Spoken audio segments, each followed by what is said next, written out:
but it's, yeah, I almost Yeah, I keep going back to that. Yeah, always. Even though there isn't a tremendous amount on the canvas, there's an incredible degree of depth that I feel like pulls you in. Yeah.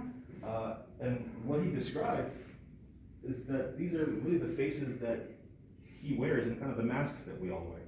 I think there's some obvious indigenous or African type of aesthetic that goes into this.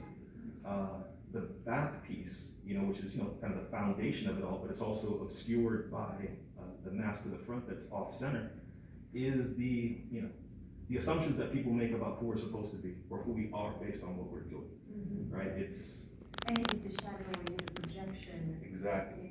Like a persona that you put forward, or just a but it's revelation of your own. Exactly. It's also neat, it's orderly, it's precise, it's measured, and the piece in front of it is absolutely not that, right? I don't want to call it flawed, but it's imperfect, it's not aligned the same way, but not misaligned either. And he described that as really being his truest self, right? This imperfect person that he really is in differentiation from who he's expected to be. And to what extent do we all wear, we're all wearing masks, but how many of us are really honest about the ones that we're wearing or even aware of them? Yeah. Right? And the title, significant, birth twice.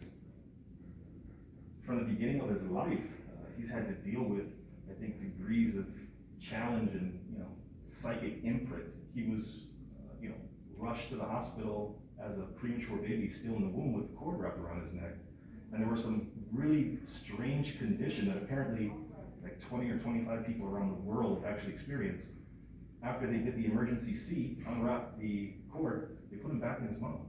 What? They put him back in his mom and said, come back in 2 months. Oh my gosh. Because he was so premature, they didn't want to take him out and put him on the incubator. So he came out of his mother's abdomen into the world. And then was put back? And then shoved him back in to finish cooking. And Oh then my came back, right? And then when he was born, then they put him on the incubator and the lights and all that stuff for a couple of months. So just the idea of like, what was the psychic imprint of that piece and how did that affect someone that you don't remember it consciously, but how did that connect you to your mother, one?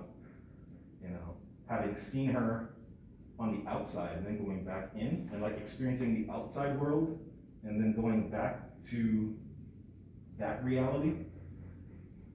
Wow. It's just mind-blowing to me. It is.